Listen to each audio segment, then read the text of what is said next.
இன்னைக்கு மாநாடுன்னா பல கட்சிகள்ல ஆயிரக்கணக்கில் கூட இல்ல, நூற்றுக்கணக்கில் இளைஞர்களை திரட்டுறது அவ்வளவு பெரிய விஷயம், சாதாரண விஷயம் கிடையாது.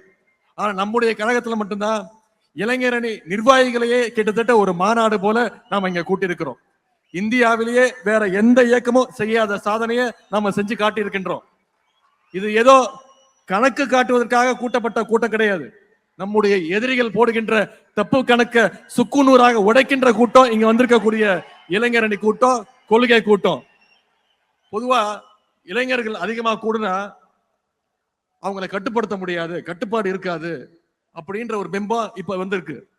காட்டாற்று வெள்ளம் மாதிரி போயிட்டே இருப்பாங்க, யாரும் கண்ட்ரோல்லையும் இருக்க மாட்டாங்க அப்படின்ற ஒரு பிம்பம் இன்னைக்கு இருக்கு. அவங்களை யாரும் கட்டுப்படுத்த முடியாதுன்னு சொல்லுவாங்க. ஆனா நம்முடைய கழக இளைஞரணியினர் அப்படி கிடையாது, மிகுந்த கட்டுப்பாடு மிக்கவர்கள் என்பதற்கு இங்க கூடியிருக்கக்கூடிய இந்த கூட்டம் சாட்சி. கட்டுப்பாடு இல்லாம 1 லட்சம் இல்ல 1 கோடி இளைஞர்களை திரண்டாலும் அதனால யாருக்கும் எந்த பயனும் கிடையாது.